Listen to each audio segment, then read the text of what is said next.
各位观众朋友，大家好，欢迎收看3月10日下晡新闻，我是嘉豪。今日发生什么大事代，头先就来报您知。讲到伫咧顶年10月，有一个来台湾读册马来西亚查甫大学生去互一位细娘的嫌犯活吹死。这案件经过1年多的审理，今早起有宣判，法院认为讲这嫌犯的犯罪动机是有事先规划过，而且犯案了后无忏悔心态，而且有再犯案的可能性，到尾是该判死刑，也着爱规世人剃度公权。前当10月来台湾读大学的马国女大生，和当时美伫街卡变道的梁玉芝掠走强制性交杀害。经过1冬外审理，再是街头第一审判，针对马国女大生的部分，伊判伊死刑，阁摕走公权终身；遗弃尸体的部分判2冬，合并执行是死刑。认为说他在上一次的未遂的行为没有受到警惕，反而更升级自己这一次的犯罪行为。街头第一表示，娘性被告对马国女大生下手进前，嘛有想要伤害另外一名女性，加在对方走去，但伊为迄界了后，搁伫同一个地点觅1个月来找机会犯案，搁加强伊犯罪工具的性能，加上审查这1冬外来，伊拢毋承认有故意杀人的意图。另外，经过鉴定，伊搁再犯的几率有5成。再犯最高危险等级，那预估15年后。再犯性侵案件或是其他暴力犯罪类型的几率高达50%以上。是杀人要偿，这个死刑是我诉求的，所以我满意这个判决。也知道还有第2审、第3审还要等。家属接受电话访问，认为杀人就爱性命，毋过嘛无法度甲查囝换转来。另外，娘性被告进前预谋犯案无成功的部分，共判2冬10个月，合并执行是死刑。这个案件阁会当上诉。很难原谅他，所以说如果现在司法一审已经把他判处死刑，尊重。市府尊重判决，这个代志嘛，因为马国女大生的身份变成国际事件。学校即是回应，伫个代志发生了后，因有配合而且协助伊的父母处理后续，而且设立着校安中心，加强着校内外每一项安全的机制，而且组成着巡守队来维护着老师、学生甲社区居民的生活。记者王刘婷、陈显坤、文正雄高雄台南报道。专案调查局对非洲的友邦施瓦蒂尼有甲2个走私西古角的台湾罪犯押倒回来，继续接受着法律的制裁。入境了后，依照着疫情指挥中心的规范完成检疫。这2名罪犯伫咧施瓦蒂尼的时阵已经去互关闭到5年啊，出的刑期是回来到台湾了后继续关。台湾籍姓肖姓陈的查甫人。2017年，伫咱国非洲唯一的友邦施瓦蒂尼，想要走私价值7200万的西牛角，互人判刑11年定案。2个人伫当地服刑将近5年了后，请求返来台湾服刑。17暗时啊，伫调查人员押解下返来台湾服刑。因为他们已经服完了5年之后呢，加上因为施瓦蒂尼的对他们有做一些特赦，所以他们刑期是有被缩短，到今年底就会完成他们的刑期。穿防护衣甲防疫面罩下套，双手扣掉的2个受刑人，伫调查人员介护下行入去候机室进行落地的 PCR 检验，采验结果阴性。法务部表示，后续检察官发函继续执行剩来的刑期。在此，我也要呼吁国人，在外国的时候也要遵守当地的法律。如果违法被判刑，执行要接返国内是非常困难的。法务部表示，本案是跨国移交受刑人法立法以来头一件为中国以外的跨国接返来受刑人的任务。这原来是头一个调查局派员去离台湾11110公里的施瓦蒂尼，甲受刑人接到返来。所以任务困难重重，期间阁因为新冠疫情严重，班机停飞，任务几多遍暂停。也强调具有人道立场，未来原来会继续执行国际司法合作受刑人的移交工作。记者综合报道。永航第17宣布要升一码，今仔日就随反映伫金融股顶头。不过早盘大型的电子股有落小挂，落尾是咱的台股收伫咧17456点。这个股市起起落落，也反映着央行的货币限制政策。不过，有专家认为讲，这基准利率调悬，对买厝贷款是家己来大人是无啥款的影响。不过，对这投资者来讲，这压力就变真大咯，将有可能把这压力增加到厝骹的厝税顶头。中央银行宣布讲要升息1码，各界是拢想袂到，这回出手是紧跟美，加造成投资的心理受到影响。财政部长苏建荣也出面说明，讲提悬利率是为着要压制通货膨胀，若升息1码0.25%了后，中贴现率会来到1.375%。有房产专家表示，实际影响无大，主要是心理的层面受冲击。可是对于心理的冲击非常的大，因为这是台湾央行过去以来很少有升息幅度这么大的一个状况，从过去的稳健保守、可预测性转变为不可预测性。对于投资客户可能会导致他们的一个手上的一个持有的不动产减码。那当然，对于租客来说的话，或许可能会面临到所谓出清转价的一个问题。10档以来头一摆提悬利率，经济部长王美花表示，对出口影响无大，不过是随反映伫台股顶面。18一开盘，伫平盘是起起落落，指数开价，早盘上价是来到17394点。不过金融股受到升息利多加持，股价比起来是较强势。若汇市新台币换美金的汇率，18是28.44块开出来，相关幅度继续扩大，来到28.258，相关1.98角。受惠升息的一个利差，所以今天的金融指数是大涨了超过1% 以上。中央银行表示，升息1码主要是为着要压制物价起悬，并无推出第5波的选择性信用管制。不过，财政部长苏建荣表示，后一回压制炒房的政策会落实税基合理化，无排除会公布长期无调整的管期，遵照税关规定可行的指标。记者综合报道。咱赶紧来关心国内疫情消息。国内伫今仔日有增加74个带病入境一个本土病例，这个本土病例是伫南部30多岁男性，目前是找无感染源。另外，咱国内是对3月初1开始，加入境检疫时间缩短到10天。头一批入境的民众检验了后，有12个人确诊。咱赶紧来听指挥中心下晡上盖新水平。那今天有1例本土，74例的境外，是南部的30多岁的男性，那曾经接种2剂的 BNT 疫苗，他的 CD 值是11.4。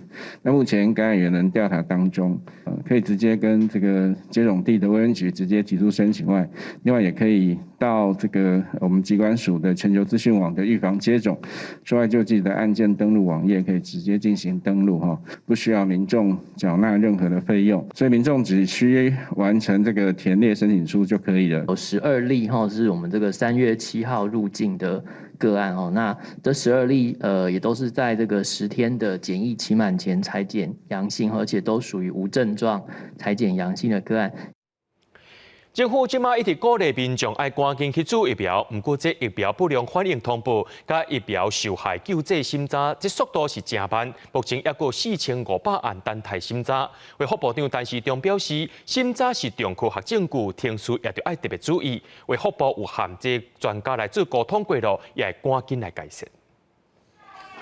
填写相关资料并接受医护人员注射前的评估，国内新冠疫苗持续得住。不过，根据疾管署的统计，去年3月2日开始到今年3月14，累计疫苗不良事件通报数是18172例，其中死亡的是1402例。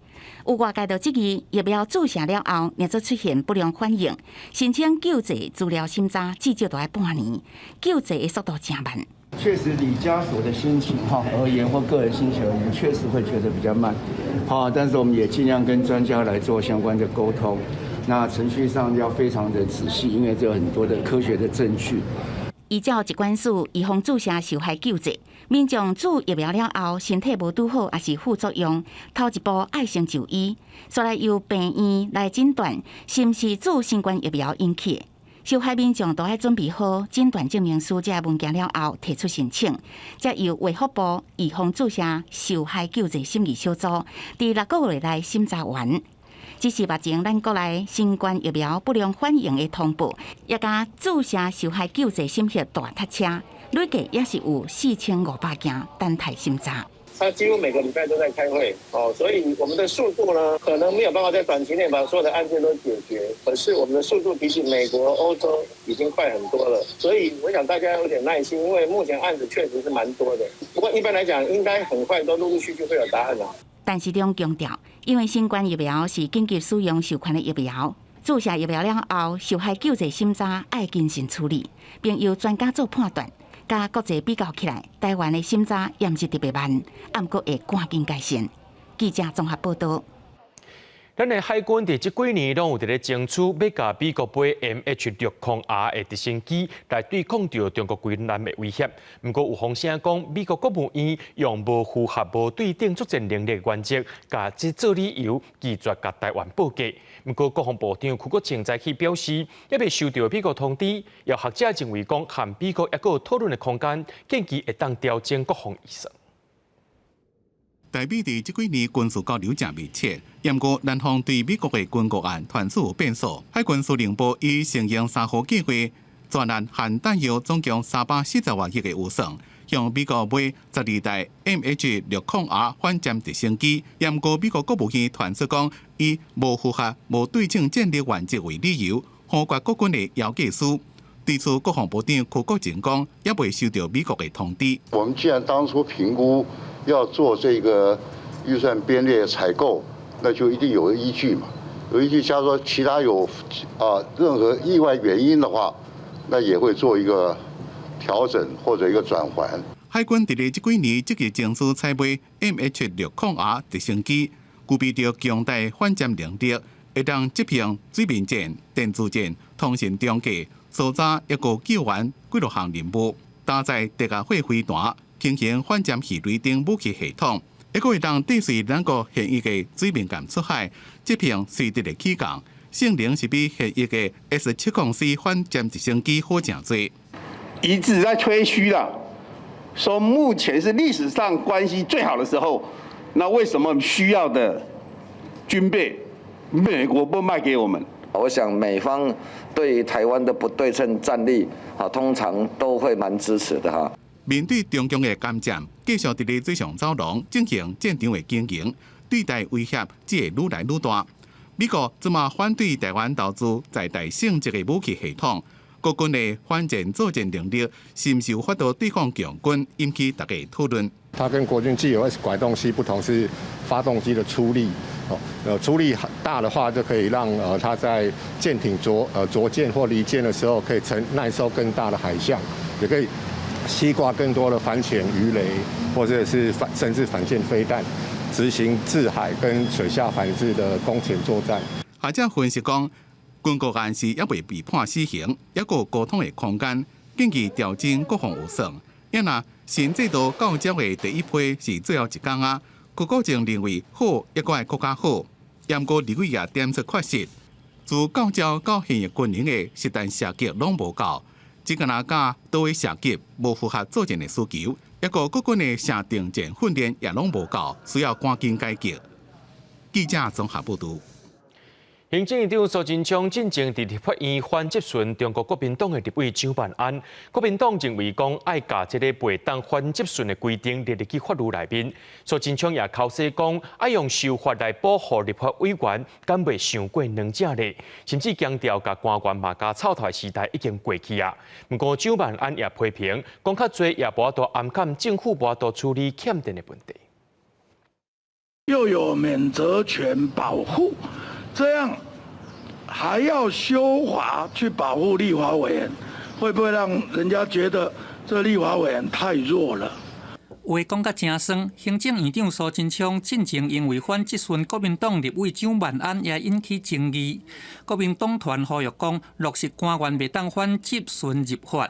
不过17即天朝野协商无结论，苏贞昌停反质询，认为讲把这个官员当作教练的时代应该是过去啊。立法院过去那种把官员当狗骂的时代文化，应该让它过去了。这个时代连狗都不应该这样乱骂。苏院长一开口就是谈猴子、谈狗，立法院是国会殿堂，不是动物园。我们就是把质询的工作做好。蒋万安嘛回讲，文政唔是咧攻击防守的问题。苏贞昌用狗来骂人，还佫甲责任塞互这个基层的员工，安尼无法度来暗砍政府无法度解决用电的问题。望讲主管电力的经济部长王美花，唔通陷入去民进党的动物农庄。不断的用谩骂、人身攻击的方式，是无法掩盖政府至今无法解决用电问题以及电网脆弱的事实。不管是设备的小故障，或者是动物的干扰，或者是天灾，这样的次数呢，其实都已经从这个一年的12000件哦，逐年的在下降。王美花强调讲，外力的干扰已经有逐年降低，台电会煞力来拍拼改善。苏贞昌嘛来甲背书，认为讲比国民党执政的时阵常常发生事故性的停电已经有减少。认为讲立委用动物的言辞来攻击辛苦工作者，安尼真无意思。记者综合报道。台湾 NGO 工作者李明哲去互中国用电互国家政权罪判刑5年，到今已经去互关超过1800天。民间团体也推出讲，无到1个月时间，这刑期就要满了。不过李明哲的太太虽然无受到放人的消息，但是陆委会也呼吁中国要赶紧把人放出来。明哲回台湾，发予明哲返厝，真侪民间团体到场声援，因为这已经是台湾 NGO 工作者李明哲，互人关押的第1825天。离刑期届满，民间团体估计剩较无1个月。只是到即马，李明哲什么时阵释放也无消息。它是一个任意的逮捕、任意的拘禁，它也是一个不公平的审判。如果中国还要继续的关押李明哲的话，我们认为中国已经没有任何实质的理由跟任何的借口。这是非常荒谬的剥夺人权的一个情况。我们呼吁中国立刻在4月的时候，应该让李明哲刑满5年之后，立刻回到台湾。李明哲2017年互中国以颠覆国家政权罪判5年，3月19是伊互人抓去5周年。不过中国无保障李明哲的人权，伊的家后李静茹到即马无收到判决书，也无法度知影释放日期。陆委会呼吁北京当局具有人权保障的价值，互李明哲会当平安回来台湾。基于人权保障的普世价值，我们希望各界能够共同关切此案，并再次要求陆方早日让李明哲先生平安返台。2020年疫情发生了后，李明哲的家后16届探视拢互拒绝，也互人禁止敲亲情电话。到即马，李明哲服期伫要满，就惊中国故以无正当的名目来拖沙，互李明哲返来台湾的路途唔知倒一天。记者综合报道。讲到这小学和中学的代理老师，因伫休热这段期间是无薪水的，无钱，因的生活受到影响，甚至有的人走去做外送员来占夺司机。有团体认为讲，公务人员开放减职措施，可耻伊已经杀到立法院审查了。也若教育部尚无爱大声开放代理老师，会当去探外头啊。示范二氧化碳钼大氧化的化学实验，黄尚先伫中部做高中的代理老师已经有7年半。逐个月除了教师上加薪水38000，逐年嘛干那10个月会当领到薪水。都没有一些积蓄啊，就是可能平常就是要分配，就是生活，国家政府不给我们薪水，也限制我们不能去减，这个其实是一个很矛盾的事情。7月和8月无薪水，9月时就要补纳劳健保，还有国民年金。不过代理老师袂当减职，生活受到影响，因为目前全国干那台北市、金门、还有嘉义市。高中和国中小的代理老师会当领到12个月的薪水。张教授认为，教育部至少要先开放代理教师会当兼职去做别项工课。只要是非上班时间不影响本职的部分呢，都应该要开放教师兼职。我们工会曾经就有那种单亲的妈妈，她其实单亲老师妈，她两个小孩子，她其实在她一个人要养这样的薪水下，又遇到那个寒暑假没有，那个暑假的时候没有薪水的时候，她问我们怎么样去领所谓的低收入户哈。张高善认为，教育部承受代理教师的聘任原则，应该符合时代潮流，还有平等的原则。若代理教师工会也是呼吁中央和地方提供完整的薪水，才当保障教育品质。记者综合报道。咱继续来关心这罗西亚拍乌克兰的战争，讲到即马已经进入到第4个礼拜了。伫马里坡这带有一个红当作是避难所的剧院受到攻击。根据到 BBC 的报道，讲这个所在去互炸弹绑架这密密麻麻，目前有救出130个人。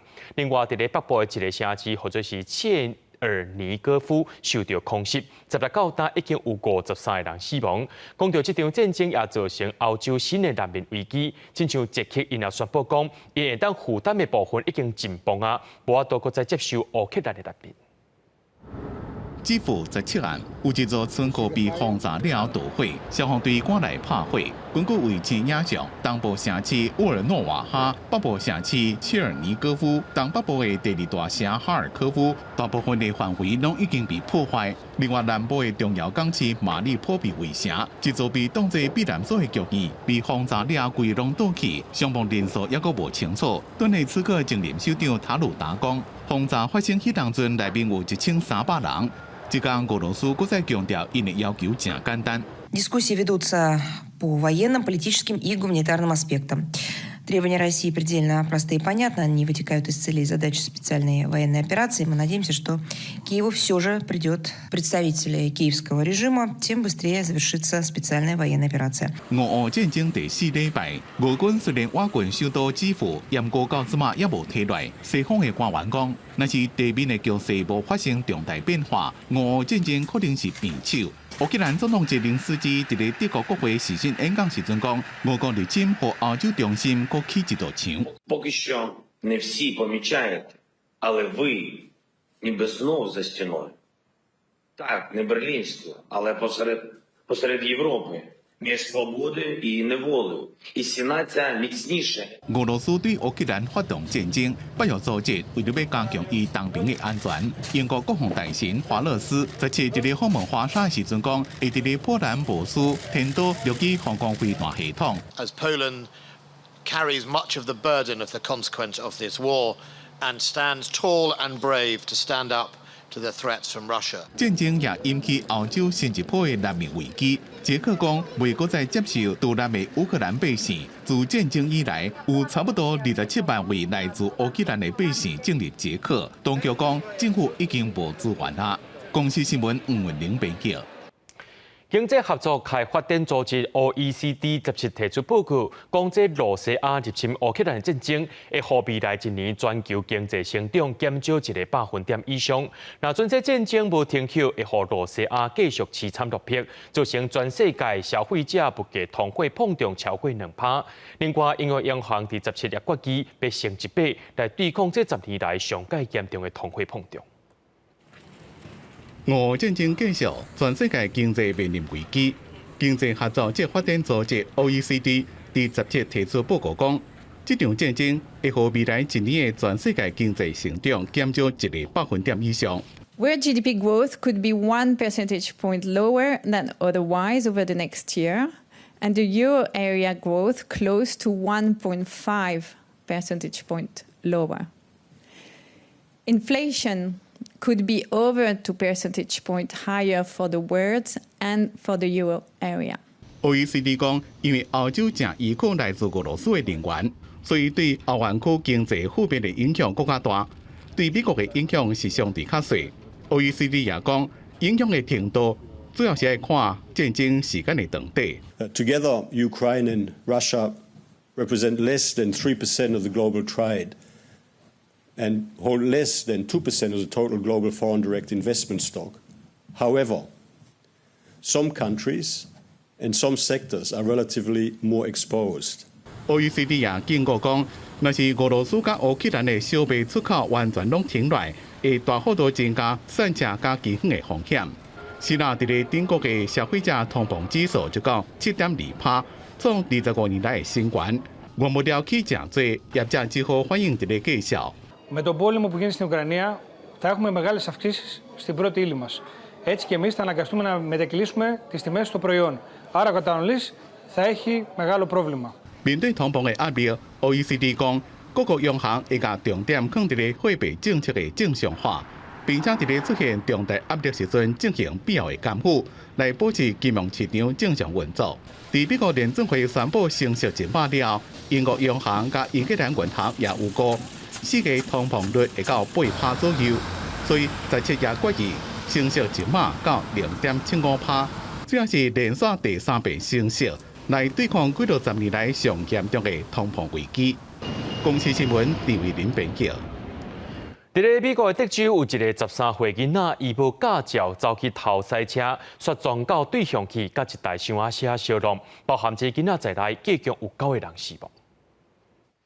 13岁青少年无驾照开的这台皮卡车，倒边的前脸是备胎，伫咧路途进前就已经别链。美国国家运输安全委员会讲，备胎只是先应付一辆尔，互你会当开到后一个加油站去换链啦。虽然唔知影这两台车迄当阵烧动时阵车速偌紧，但讲初步看起来，这件死亡车祸的原因是速度伤紧。There was an extensive post-crash fire. Speed limit was 75 miles per hour. It's reasonable to assume both vehicles were probably moving somewhere close to that speed. It was very clearly a high-speed head-on collision between two heavy vehicles. We can say with some degree of certainty that quite a number of the bus passengers were not wearing seat belts. We also know at least one of the bus passengers was ejected from the vehicle. 德州安德鲁斯郡的这件重大车祸意外发生伫咧15暗8点外，迄当阵天已经暗嘛，皮卡车伫咧双向的高速公路顶开到对向的车道，加一台箱仔车烧动。皮卡车的驾驶13岁青少年，一个车内一个查甫人，另外迄台箱仔车内面6个大学生，甲一位高等呼救的教练死亡。箱仔车内面还有2名乘客活落来，伤病治疗了，情形正稳定。箱仔车载是新墨西哥州西南大学的高等呼救队，迄当阵比赛结束都要转去。They are recovering. They're making steady progress. One of the students is eating chicken soup. 这台箱仔车的驾驶是高球的教练詹姆斯，这是伊伫咧这间学校带男子甲女子高球队的第一个球季，也是伊愿望成为总教练的开始。无想到公司发生意外，根据德州的规定，要参加学习驾照课程就要满14岁，也要满15岁才有资格会当摕到临时驾照，并且就要有教练或者是有驾照的成年人陪伫咧边仔才会当开车。这件车祸惹死的13岁青少年，明显已经违法。公司新闻吴文玲编辑。人生亲像坐公车，当时落车是无一定。伫屏东的台北18线站发生一站死亡车祸，有一个查某老师驶车驶到一半，煞有一对屁片喷过来，击破玻璃。这个查某老师是当场死亡。警方也正在调查这事故原因。对女驾驶开的车的行车记录器，会当看到这个铁片是自对向车道飞过来，无到1秒钟就撞破前挡风玻璃。驾驶未符的反应，被焊着了，当场死亡。屏东县万丹乡台88快速道路西向13.8K 处，于今日上午6时51分许，一部自小客车疑似遭掉落之铁片砸中，车内女性驾驶当场死亡。警方正全面调查行车记录器及周边监录系统画面，积极追查肇事车辆。和铁片憾死的女驾驶住伫咧潮州，是高雄市一间高中健康加护理科的老师。迄当阵是正开车要去高雄市上班，无想到讲半路发生死亡车祸。去学校上课，因为他那个住潮州嘛，他的学校在高雄市，是左营还是南子那一边？对，所以他都比较早。焊着女老师的就是这个铁片，长30公分，高有2公分较低，重量4.9公斤。因为自女老师的行车记录器内面，只敢看到来往的车，无看到车牌，所以唔知是倒一台车机弄飞，或者是连下机碍着了喷飞这个铁片。警方即马是调行车记录器加附近的录影系统画面伫咧调查，也希望民众提供相关的影像，追查惹事的车辆。记者综合报道。由11月基隆市议员提案的基隆市公民投票自治条例修正案，昨昏伫议会三读通过了。配合着中央的法律，这公民投票年岁也降到18岁。也来讲到公投提案的标准是降低到选举人数4%，连署的标准是变做是4%。专案需要通报内政部备查。我们市议会通过的这个版本，基本上对于提案的人数门槛以及联署的人数门槛，我个人是觉得不满意的。但是呢，至少这个议题是在这一届的市议会里面已经做出一个成绩，可以对选民和年轻人交代的是，至少已经成功的把投票年龄下降到18岁。那在这种情况之下，地方性公投的行政门槛降低之后，可以让市民参与公共事务会更容易。虽然有提案的机关认为讲，这提案含联署的标准，不过在降价是感觉真无彩。不过伊也强调，这个条例通过了后，会继续来推动各种的公投案，亲像外木山、大山填海造土地地方公投，则会来守护外木山的海岸生态。伫咧台中大雅中清东路顶头有一栋乌色的铁厝，去互民众检举讲，这就是违建，而且所有权人就是台中市机关吴显心。台中市都法局去查了后，发现讲这使用执照的面积只有一层楼，大约是15平，说是起到5层楼，说个是建造48间的土房伫咧衰人，目前也该先罚20万，也要求所有权人伫6个月内就要甲拆掉，若准无者就会强制拆除。这栋伫咧台中市大雅区中清东路的建筑物，外观拢是搭乌色的铁片，总共有5层楼高，互民众检举是违建。1楼毋但有的机车的停车格，阁有搭住户的公告。附近的居民讲，有真侪人伫遮咧租厝。在盖的时候，我们知道这么大一栋还有违建，不会很夸张吗？台中市都法局伫去年12月接到检举了后，发现所有权人是台中市无党籍议员吴显心。市副校长勘查真侪间，这栋建筑原底使用执照，敢若登记1层楼，大约15平，即马煞成做5层楼悬的楼仔厝，内底阁建造48间套房，互人认定是违建。都法局已经依照违反建筑法开罚21万。有涉及公共安全，我们已经勒令它停止使用，因为目前它有在补造，但唯有那个没有补造完整的部分，一定要在期限内拆除。都法局表示，今年1月已经下令停止使用，3月复查时阵，内底架景拢已经拆了。不过，迄栋建筑抑阁属于补申请建造的拥稳范围内底，所以都法局要求所有权人补照，伫咧6个月来改善。不过，许可以外的建筑物拢总爱拆掉。我们有错，我们会照规定来把它改善好嘛，该扯就扯，该补照就补照嘛。建造一出来，我们才可以去测违规的部分嘛。吴显心强调，这栋建筑物敢若完工半年，租厝的代志拢是太太咧负责。伊嘛承认讲违建是事实，目前已经照庭事咧补照。记者综合报道。目前高中以下的学校在教室内面拢安冷气，教育部也发公文给各县市政府，讲对今年5月开始，这冷气钱是由中央政府来出的。云林县教育处表示讲，云林县伫2年前已经把全部冷气拢安好势啊，5月开始会予政府来出钱。若准有学校事先甲这学生收钱者呢，说落来也退互学生。云林县2年前由县府编的预算。完成县内186间的高中小，每班冷气的增设，全县高中小增设冷气总共6000多台，电费采用使用者付费。以斗六镇人国小来讲，若开冷气每个月电费至少都要增加3万块以上。以学校目前总共有31班，那我们1个月的电费大概是要增加大概3万块左右。那依教育部目前的补助学校也会核实就是做一个。这个节约能源跟全校师生做一个宣导近期全国的中小学已经完成每班的冷气增设，教育部函问各县市政府，将补助冷气的费用，补助的时间每年有4个月，佮另外加20%予学校自行运用。对此，文管府教育处就表示，会配合中央的政策，若真正有预收冷气的电费，将会来进行退费。至于说有些部分学校在学期开始的时候有预收的经费那都会办理退费了有一个多20%的弹性了可以用到这个如果不足的部分可以来使用。那按照中央目前计算的这样的一个补助的额度了他认为应该是足够给各校来使用了。教育处表示，今年将是第1年，班级的冷气电费由中央补助，不过各地学校因为气候环境变化和使用状况等因素。若有所差异，该看实施后再来做检讨修正。但前提是要学生唔免阁付费，就会当吹冷气来上课。记者有报道。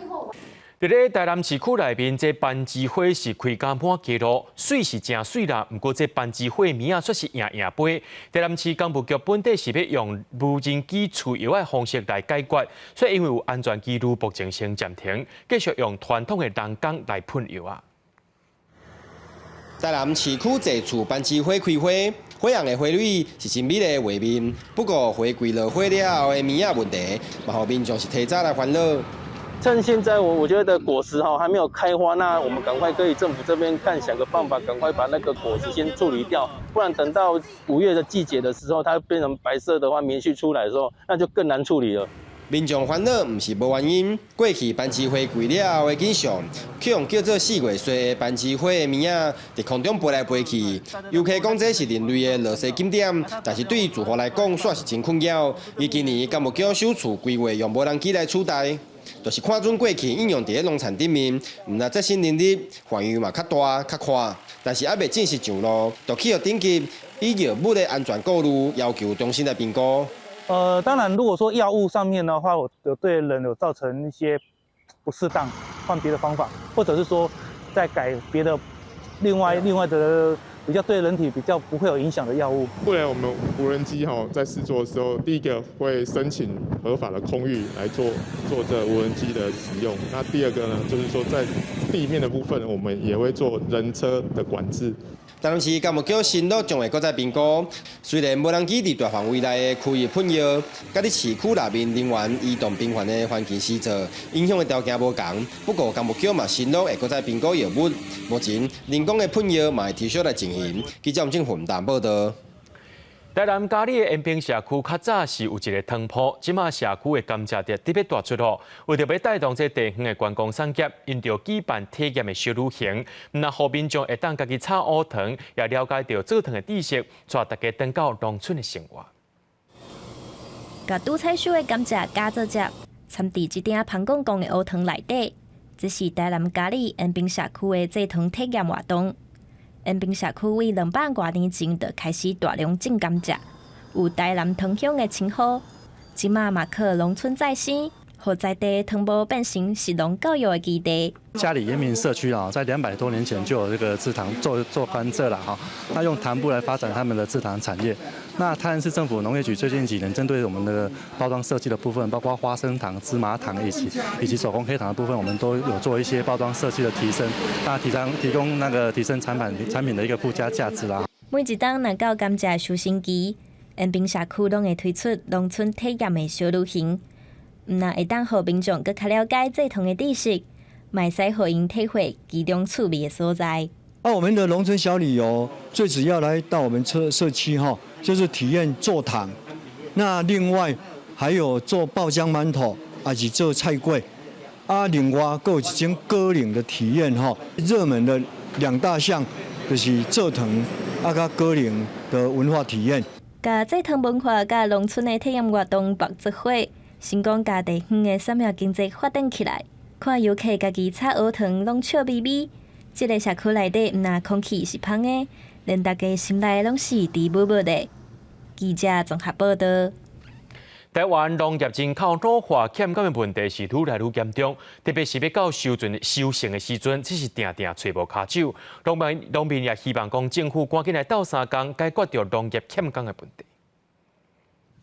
风吹过去，这阵时代是当咧整理蒜头，这是台湾的田庄即马普遍的现象。因为囝生少，少年人阁无愿意来做田，做事的多数是老大人。见摆要收成的时，这个农民就头壳摸咧烧，因为骹手若无够，规年的心血拢乌有去。哦，咱80外，咱80外、70外、80外呢，话种拢安尼袂压呢，一钟头拢加一个、2个安尼尔，无骹实无工法度。农业欠工的情形是愈来愈强烈，欠工阁分做2种。一款是3不5时拢咧欠工，这种是采收的季节到啊，也会欠骹手。根据统计，对2009年到2019年这10年期间，全台湾农牧的户数占总户数的比例是愈来愈低，也就是讲做田人确实是年年咧减少。你要讲大，你要讲啊无，或者农民会当这土地当生产吼，咱台湾人这要食嘛当法度吼，伊嘛再去进口。进口的人啊，当时啊无互咱就去咬死，对不对？总讲一句，囝生少，人口老化，产业的结构改变，拢致使台湾的农业愈来愈欠工。农民呼吁政府要重视这个问题。记者综合报道。隔3年了后，阿里山林业铁路甲文资处要搁再招新的员工咯。即马是分做是铁路维修，还有即个车辆维修，还有铁路维护这3个单位。不过，一寡头路拢是真硬斗，需要靠体力。这考试的头一关就是考体能测验。政务人员帮旅客量体温消毒，疫情期间，这是阿里山林铁政务司平常时的工课。隔了3档，阿里山林业铁路甲文资处17号宣布要招新人。这是林铁处伫2018年7月对台铁遐接管阿里山小火车营运主体了后第3摆招考。正取18位，备取46位。甄试的项目包括体能测验、笔试还有口试。维修人员真正力伫搬铁基路，伫深山内底修理铁基路。林铁这班要招募的，除了政务司，阁有像安尼负责路线维护，也是车辆修理的工程师，需要有真好的体力。林铁新人起薪大约是2万9，严格讲起来并无悬，但加上相关津贴了后，会到大约3万6千块。如果再加 PD 津贴、危险津贴，最高每月可领36650元。报考的人伫日头下扛着沙袋啊一直走，阁有人表情真痛苦，摕着杠铃向前行。林铁2018年第1摆招考的时阵，约定招募40个人，所有417个人报名，会调的几率无到1成。这摆招考虽然阁毋知影有偌济人会报名，但会使肯定的是考试绝对无轻松。记者陈焕武、柯正俊家己报道。台湾大学和台达电子今仔日共同成立这个联合的研发中心，台达电安算要投入上亿个研发经费，打造稀释整合的实验场域。台大校长关忠敏也期待，这中心的研发成果会当替台湾的产业增加创新的活力，而且影响到全世界。台大校长关忠敏和台达电的董事长海英俊共同主持挂牌典礼。台大强调，中心会把重点放在电动车和 AI 等领域，培养出会当拼国际研发人才。讲到咱台湾人是真有爱心，对弱势拢愿意付出。不过因为资讯不够，常常造成捐出的物件这数量伤过济，或者是捐唔到的问题。要安怎甲一寡中国的物件合法再利用，这需要真济眉眉角角。伫礼拜暗时7点半，青春咱的目，咱做伙来看这中国的物资安怎有新的转变。伫2014年成立的爱物资。是一个每合超过300个的公益单位，第三方网络物资的分享平台，有超过70万笔的分享，透过系统化物资的分配，清楚记录每一条资料的流向。所以让我们反思，是我们做了这件事情，捐赠的物资，那是不是对这些公益团体是真正有帮助的？也因此，我们才会想要透过平台，然后有线上管理的机制，可以把物资捐作跟过剩这个社会问题做解决。伫台中后里的洗衫店，2020年6月才成立的社群口罩是抢了真紧，当中的幕后功臣，就是洗衫店的第3代张水夫。伊甲旧衫用流行的方式配起来，穿伫80多岁阿公阿嬷婚事顶，是吸引65万国内外民众追踪。张水夫嘛发现讲，全世界洗衫店拢有旧衫伤济囤规堆的问题。我因为这 IG， 就有足侪人甲阮讲讲，伊嘛有这个问题，我就想讲是毋是？既然即嘛较侪人看阮，我是毋是用这个力量去改变这个社会，帮助这个产业？环保毋是口号，用实际行动来使用二手的物件，毋但会当帮助别人，阁会当互搁较侪人看到二手的物件有搁较侪用途甲创新。另外，物资资讯的对等，嘛是避免过度使用地球资源的一种方式。大家刷手做环保，加上政府的整合，就会当替环境的影响尽一份心力。记者罗敏祖、梁新伟综合报道。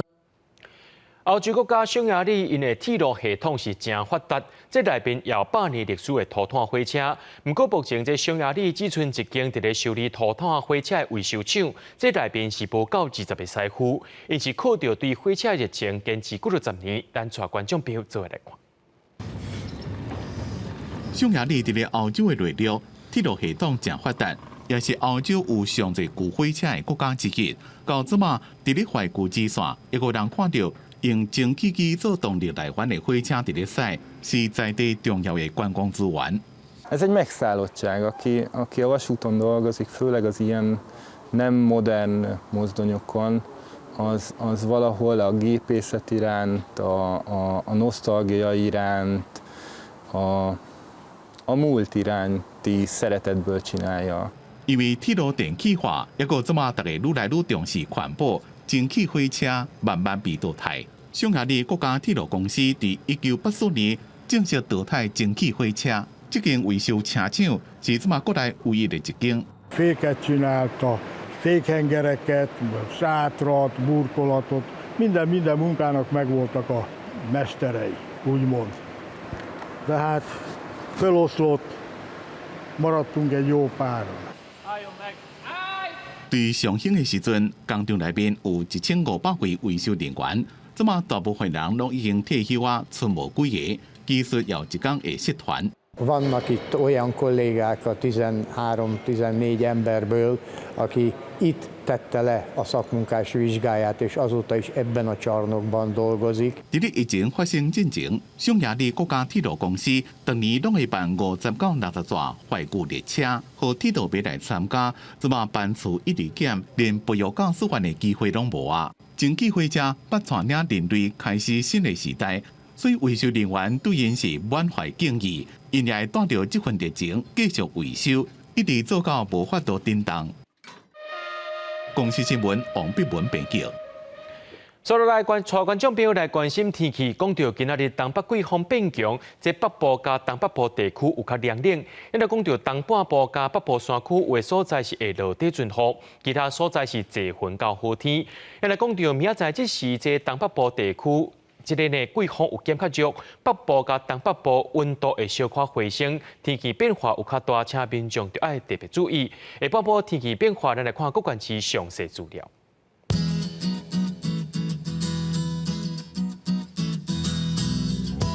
基隆到新竹是對18度到21度，苗栗到雲林對20度到28度。